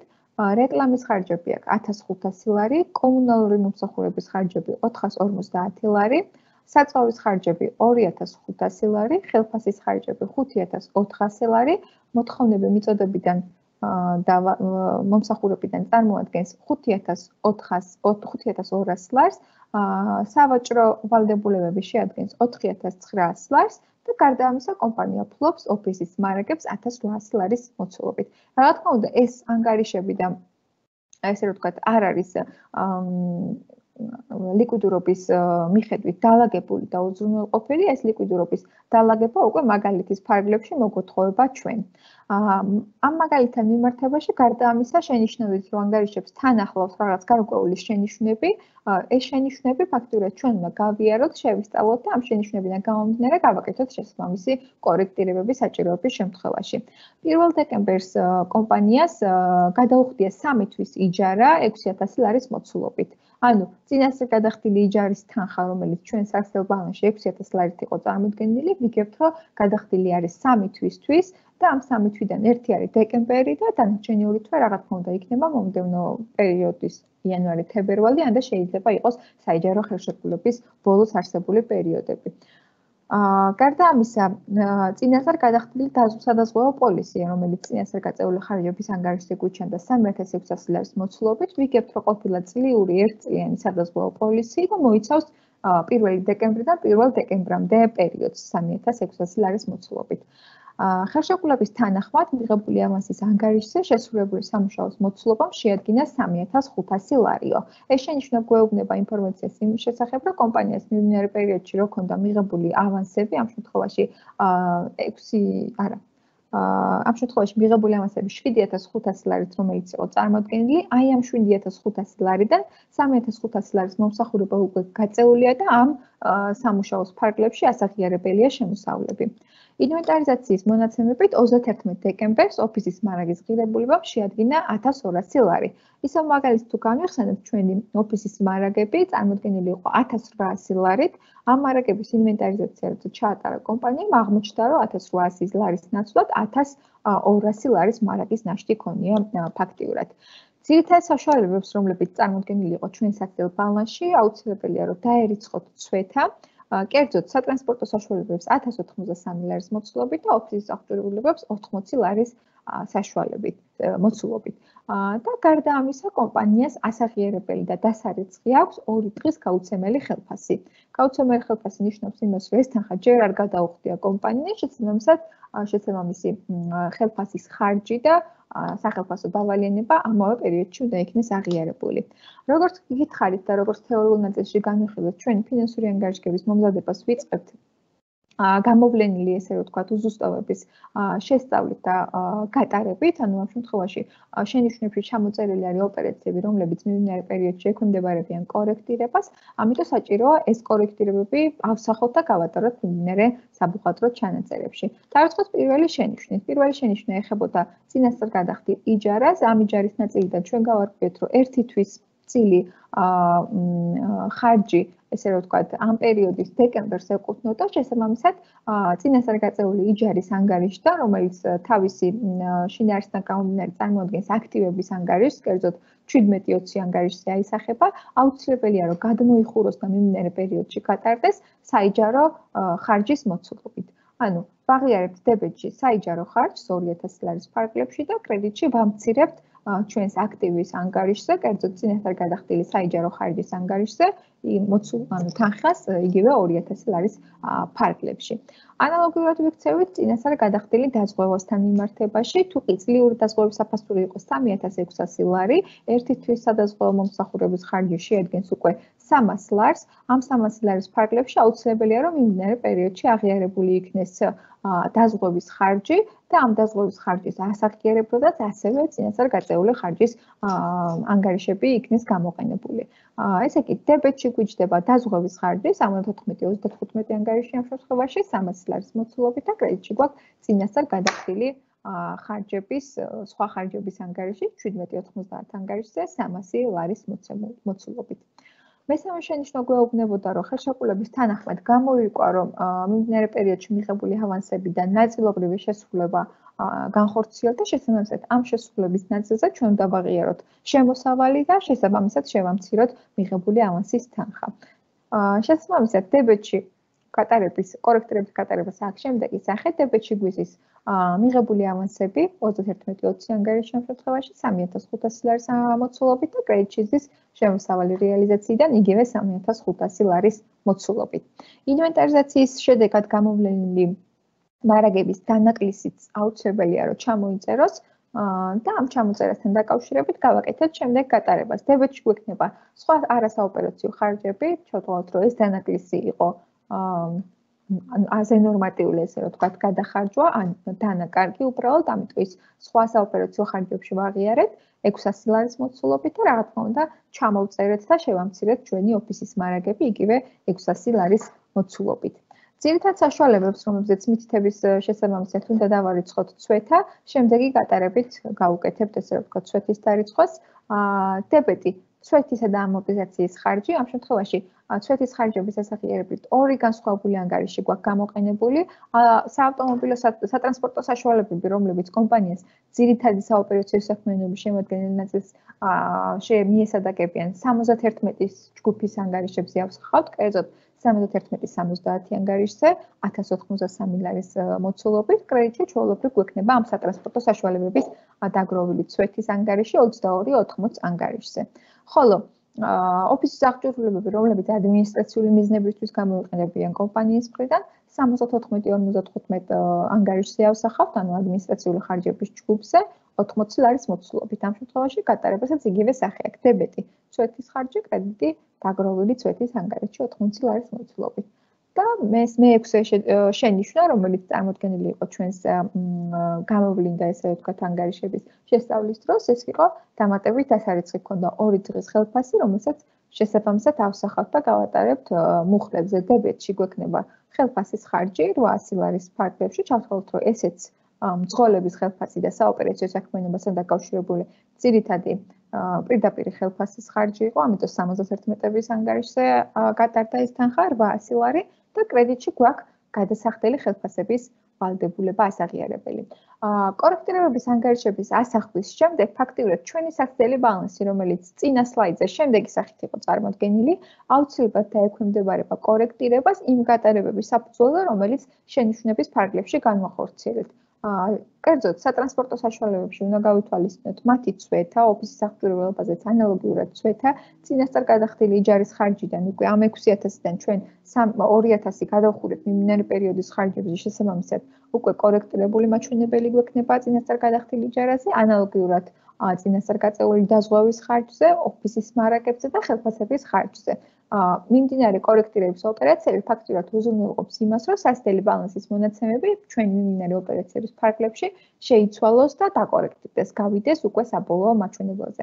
კორექტირების ოპერაციების შესრულების შემდეგ ჩვენ უკვე შეგვიძლია გადავიდეთ და მოვამზადოთ უკვე მოგებაზარალის ანგარიშგება და მოგებაზარალის ანგარიშგება ჩვენს მაგალითში წარმოდგენილი არის ეკონომიკური შინაარსის მიხედვით არის დაჯგუფებული ეს ანგარიშები. ამ შემთხვევაში ისევე როგორც თეორიულ ნაწილში განვიხილეთ, ვიწყებთ შემოსავალი რეალიზაციიდან. შემოსავალი რეალიზაციიდან ჩვენს მაგალითში წარმოდგენილი არის 18700 ლარით, რაც მოიცავს სასწრაფო ბალანსის 15200 ლარიან მაჩვენებელს, რომელიც კორექტირდება და რომელსაც ემატება ავანსიდან აღიარებული შემოსავლის ნაწილი 3500 ლარი, რაც საბოლოოდ გვაძლევს 18700 ლარიან მაჩვენებელს. ანუ ავიღეთ სასწრაფო ბალანსის მაჩვენებელი და დავამატეთ ჩვენი კორექტირების ოპერაციის შედეგად წარმოშობილი ოპერაცია. ამ შემთხვევაში შემოსავალი გაგვეზარდა, ამიტომ დავამატეთ 3500 ლარი.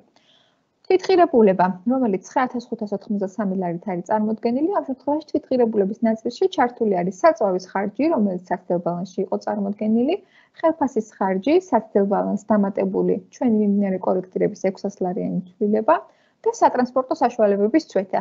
რახან ჩვენ სატრანსპორტო მომსახურების გამწევ კომპანიის მაგალითს განვიხილავთ ამ შემთხვევაში, სატრანსპორტო საშუალებების წვეთა საოპერაციო ნაწილში როგორც ჩავრთეთ, ანალოგიურად თვითღირებულების ნაწილშიც იქნება ის გათვალისწინებული.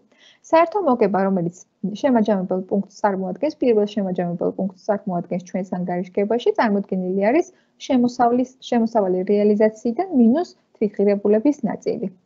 მაგალითში ეს მაჩვენებელი გავიდა 9117 ლარის მოცულობაზე.